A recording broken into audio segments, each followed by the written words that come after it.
They say love is the magician that pulls man out of his own hat.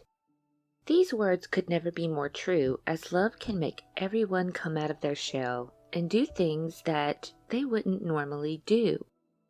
It can be a positive change in many, but for some, you may not like who comes out of that hat. We all know that love can be blinding, causing you to do things you know are not right. Such was the case for Charles Starkweather, who found himself in a desperate situation. He was desperate to marry his 14-year-old girlfriend, desperate to make money, and desperate to get out of the Nebraska town where he was labeled a loser. This desperation led Starkweather and his girlfriend, Caril Ann Fugate, on a murdering spree that shocked the nation, killing 11 in just a little over a month. What could cause two young lovers to take a deadly turn?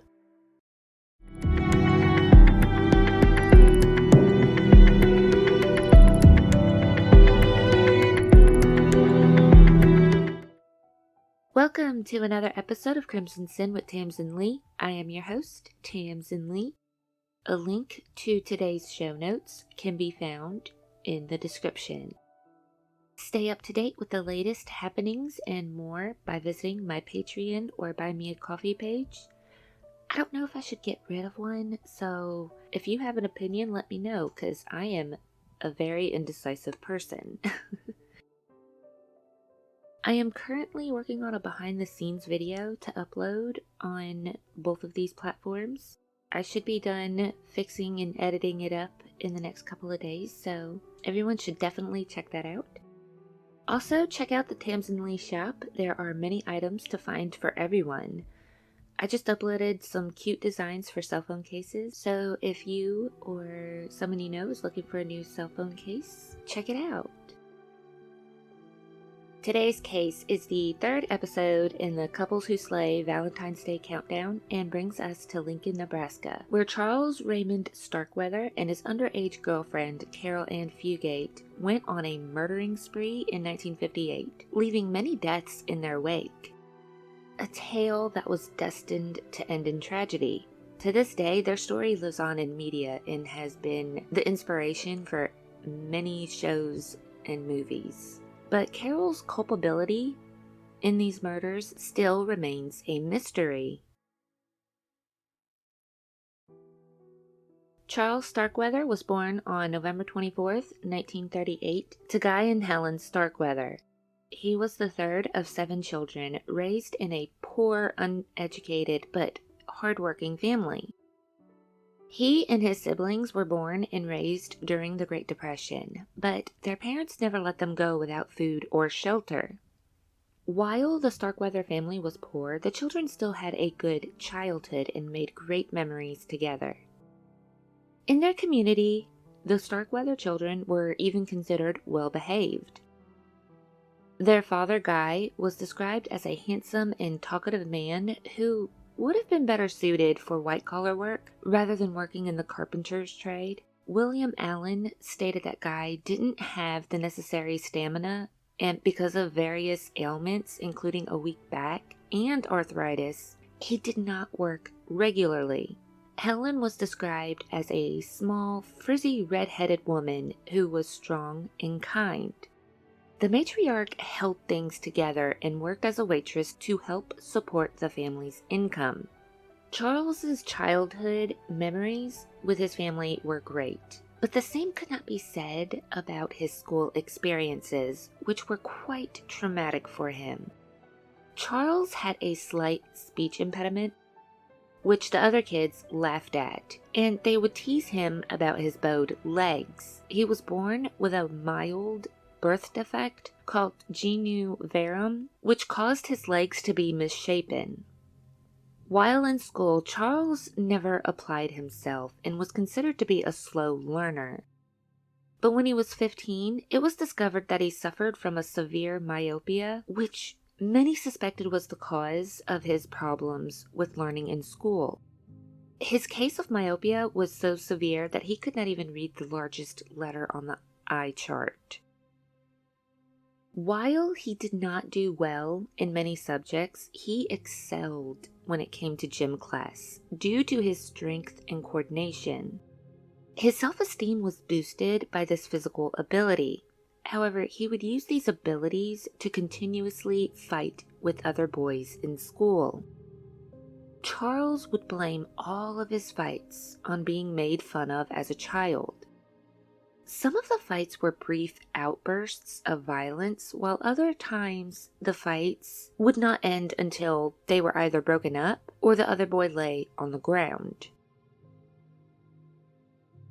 The constant fighting earned him the reputation for being one of the meanest, toughest kids in Lincoln.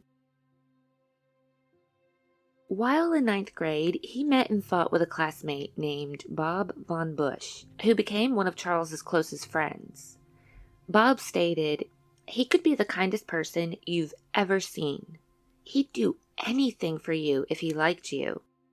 He was a hell of a lot of fun to be around, too." Everything was just one big joke to him. But he had this other side. He could be mean as hell, cruel. If he saw some poor guy on the street who was bigger than he was, better looking or better dressed, he'd try to take the poor bastard down to his size. Charles and Bob were obsessed with James Dean and had seen all of his movies. Of course, Charles tried to imitate Dean's mannerisms, clothes, and hairstyle, along with his signature tight jeans and cowboy boots.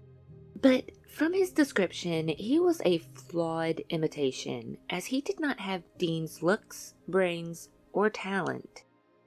The only relatable thing Charles had regarding James Dean was his isolation and rebellion.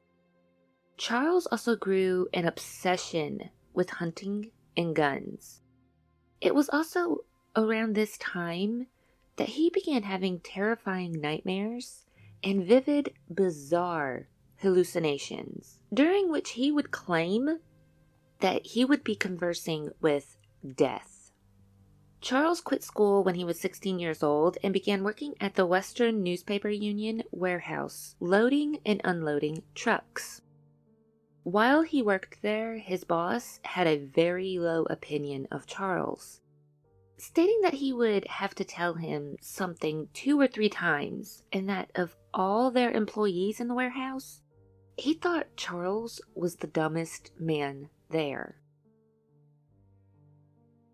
It was also at around this time that his parents and family allegedly became afraid of him because of his violent outbursts. But Charles felt trapped in repeating the same menial life as his parents, in a low social position and poverty. He believed he would never be able to escape, that his life was controlled, and that he would eventually find himself a manual job, find a wife, have children, and then just die. Charles met Caril Ann Fugate in 1956 when his friend Bob began dating her older sister, Barbara. Even though Caril had just turned 13, Charles became smitten with her, and the four would often go on double dates. Caril was described as a very pretty girl with dark brown hair who always wore a smile. Much like Charles, she had a rebellious nature as well as an unpredictable temper. Her rebellious attitude and temper probably contributed to her poor grades, even failing a grade in elementary school. Her teachers would state that Caril was a slow learner, but Charles thought she was intelligent and treated her like she was a princess. He thought very highly of his girlfriend and fell deeply in love with her. He once stated that without her, he would be thrust back into the world he hated so much. Caril had a positive impact on his life, with her almost making him stop hating himself. He was starting to see himself through her eyes. But really, at this point, it was either he fell deeply in love with her or he became obsessed with her, because really, it just kind of seems like he becomes obsessed with things. Most likely due to her young age, Caril thought Charles was very cool. She was impressed by his cars, his ruggedness, and his looks. Although he came from a poor family, she was in awe that he was able to give her almost anything she wanted. The Western Newspaper Union warehouse was located near the school Caril attended, so Charles was able to see her every day. Even though Caril was too young to drive legally, Charles taught her. He even allowed Caril to take his hot rod for a spin. One day she got into a minor accident while driving his car. This made Charles' father very upset because he was part owner of the car and he had to pay for the damages to the other vehicle. This, of course, was very difficult as the Starkweather family did not have a lot of money. The accident caused a huge fight to break out between Charles and his father, which eventually became physical.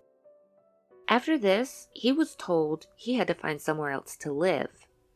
For a while, Charles moved in with his friend Bob and his now wife, Barbara. His life became entirely centered around Caril. He started telling people that he and Caril were going to get married. And when that wasn't enough, he started telling his friends that Caril was pregnant with his child. It was a lie that blew up in his face when word got back to Caril's parents. With Caril the apple of his eye, Charles started thinking about how he would make enough money to support himself and Caril. He quit his job at the newspaper warehouse and became a garbage man. The pay wasn't great, as he only made $42 per week in 1957, which is roughly $458.48 today. It was barely enough to support himself, let alone Caril. As a garbage man, he saw the middle and upper class neighborhoods of Lincoln, Nebraska, and he could plainly see what he was missing out on.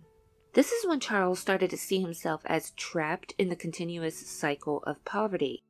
His intellect was very limited, and he had already dropped out of school by this point. To him, the only way out of this desperate situation was to do something very dramatic, like robbing a bank.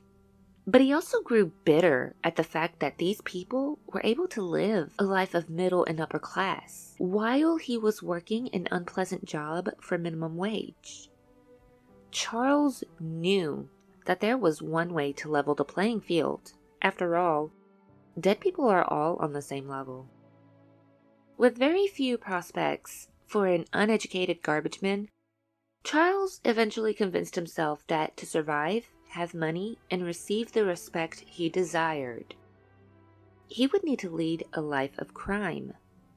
This sentiment was further engraved in his mind when on November 30th, 1957, he wanted to buy a stuffed toy dog for Caril at the gas station, but he didn't have enough money. The clerk, Robert Culvert, didn't make matters better, as he refused to let Charles purchase the toy on credit, which embarrassed him. Angry and bitter, he knew he was going to get back at the people who alienated him his whole life. Charles decided it was time to start getting even with the people who always looked down on him on December 1st, 1957. At about 3 in the morning, he drove to the gas station where he was refused a credit. With him, he had a 12-gauge shotgun, which he lifted from his friend's cousin.